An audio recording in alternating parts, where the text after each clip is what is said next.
controluce approda sull'isola dell'Asinara, una splendida isola che si affaccia sul golfo omonimo e che appartiene come territorio al comune di Porto Torres. Siamo in compagnia del sindaco Luciano Mura, che proprio sull'isola ha scommesso parte della sua, politica amministrativa di questi ultimi 4 anni. Ecco, l'isola può vantare di una nuova riqualificazione, ma c'è ancora molto da fare.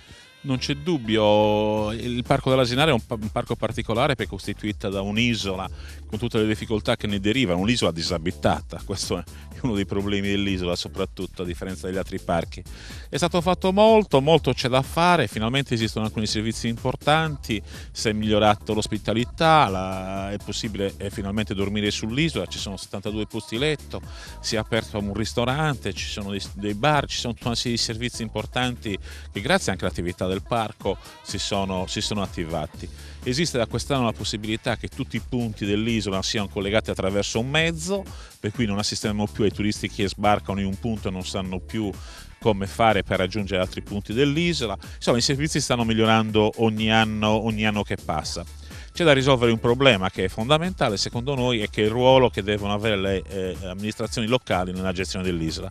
Ci pare che il ruolo del Ministero dell'Ambiente sia eccessivo ancora, sia eccessivo soprattutto il ruolo dei ministeri a scala reale. Trovo assolutamente ingiustificabile che centinaia di edifici siano ancora in possesso di ministeri che non li stanno utilizzando per niente. Asinara, anche per incentivare un nuovo tipo di turismo, proprio su questo però si parla anche di come arrivare.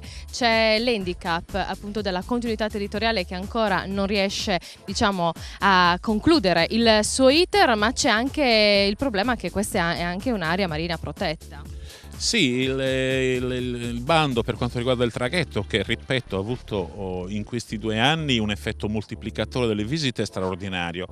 Eravamo in prossimità di un bando che consentiva di avere un traghetto ultramoderno e velocissimo, che sicuramente avrebbe migliorato ancora di più l'accesso sull'isola, e ancora per motivi che a me rimangono ignoti è stato sospeso questo bando. Io spero che comunque al più presto venga bandito, perché quest'isola senza un collegamento, senza un traghetto, non è destinata a crescere.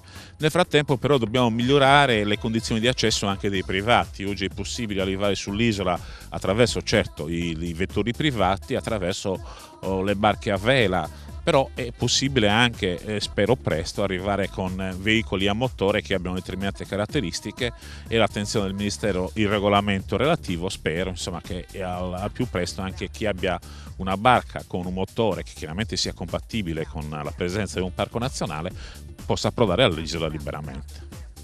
Siamo sempre sull'isola dell'Asinara, ma parliamo di nautica, perché qui a Cala Reale viene ospitato un convegno per parlare proprio di questo settore che il Nord Sardegna sta cercando di sviluppare ancora di più. Siamo in compagnia di Italo Senes, che è presidente della Pisarda di Sassari, nonché regionale, ma è anche presidente della commissione che si occupa di nautica all'interno della Camera di Commercio. A che punto siamo, presidente? Riusciremo in questa sfida?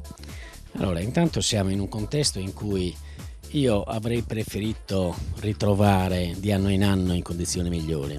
Siamo all'Asinara, è il parco nazionale sul quale noi puntavamo e puntiamo moltissimo perché diventi un centro focale per il futuro del turismo dell'intero Golfo dell'Asinara e non solo, cioè del nord-ovest. Sappiamo tutti che stiamo uscendo abbastanza male dal settore industriale, dobbiamo scegliere altre vie di sviluppo. La nautica è una di quelle che nel turismo assumerà nel futuro un ruolo importantissimo, e in questo ruolo è ovvio che l'Asinara di nautica ci può interessare moltissimo. Nonostante ci siano comunque diverse limitazioni, qui all'Asinara si può arrivare esclusivamente su barche a vela, a parte qualche zona per le barche a motore, però corridoi ce ne sono ben pochi. Questo è forse il tema all'attenzione di oggi. Lei cosa ne pensa? Allora, intanto io, essendo un velista, chiaramente dal punto di vista dell'utilizzo e dell'impatto ambientale che la nautica a motore incide sull'ambiente, credo di non scoprire nulla, che la violenza che utilizza il motore nel mare è molto diversa da quella della vela. Ciononostante si potrebbero trovare dei sistemi perché anche le barche a motore, osservando rigorosamente delle regole che gli si possono imporre, potrebbero usufruire, perché insomma considerarli cittadini di serie B chi naviga a motore mi sembra un po' troppo azzardato. E quindi bisogna trovare il modo che anche perché a volte insomma sono degli integralismi che non portano da nessuna parte. Spesse volte anche noi, quando le condizioni del tempo non lo permettono, anche noi velisti alla boa, per arrivare alla boa usiamo il motore.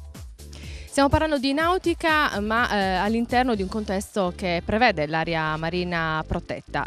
In Sardegna ci sono altre realtà come queste, la penisola del Sinis è un esempio. Noi siamo con il direttore Lorenzo Magia. Ecco, voi state sviluppando una nuova attitudine da questo punto di vista con nuovi progetti.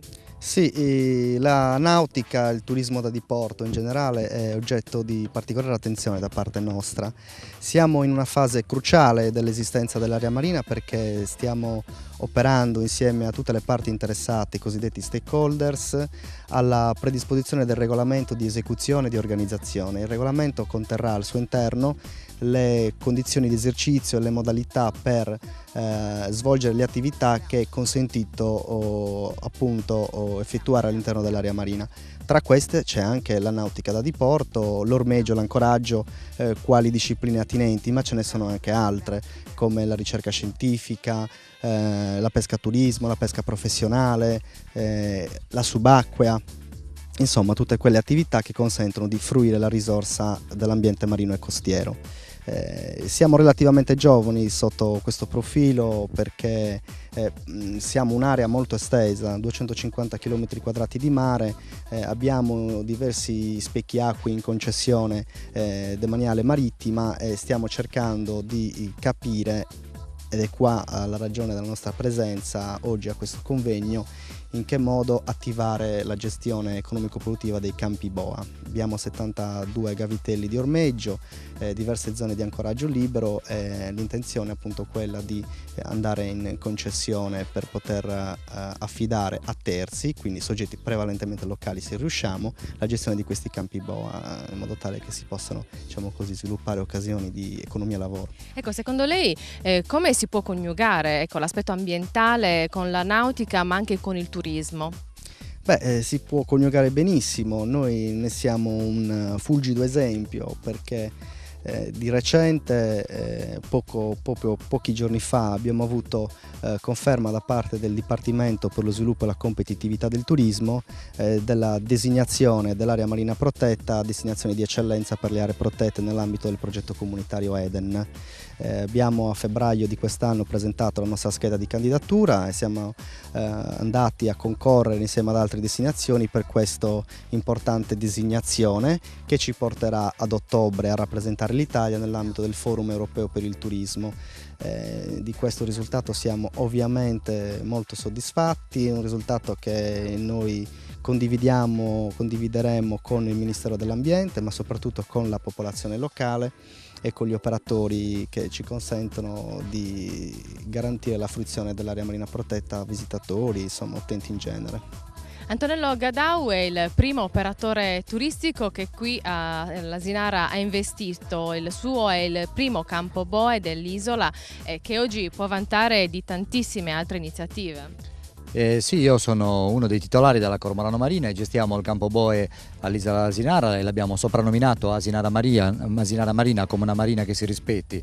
Noi facciamo un servizio che è identico ad una marina che si rispetti, un servizio un po' di nicchia, un servizio di assistenza all'ormeggio, alle imbarcazioni a vela, che ora lo scorso anno sono state 900 le imbarcazioni che sono approdate nei nostri 3 campi boe principali. Il primo a Fornelli, dove possono ormeggiare anche le imbarcazioni a motore, il secondo a Calareale, dove il campo boa più numeroso, più ridossato, dove è proprio il vero porto dell'Asinara attraverso i campi boa, e il terzo, quello più diciamo di nicchia, è quello di Cala d'Oliva. A Cala d'Oliva abbiamo facciamo sempre gli stessi servizi in tutti e tre i campi boa, però abbiamo la possibilità di ospitare a nord, a Cala d'Oliva, un turista, un diportista che ha un'imbarcazione a vela con un ampio pescaggio. Abbiamo un pescaggio anche di 5 metri per le imbarcazioni più grandi, fino a imbarcazioni di 20 metri possiamo ospitare, dando dei servizi che come una marina si rispetti, a parte l'acqua e l'energia elettrica, ma diamo i servizi di ritiro dei rifiuti, assistenza all'ormeggio, meteo, e abbiamo anche i bagni con le docce a Cala Reale, che è una cosa importantissima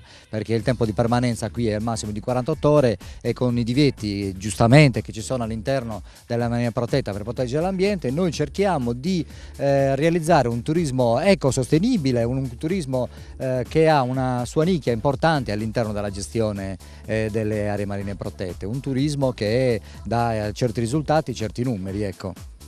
Abbiamo iniziato questo speciale con il sindaco di Porto Torres e lo chiudiamo con Luciano Mura per capire quali sono gli auspici e come andrà questa stagione turistica 2009.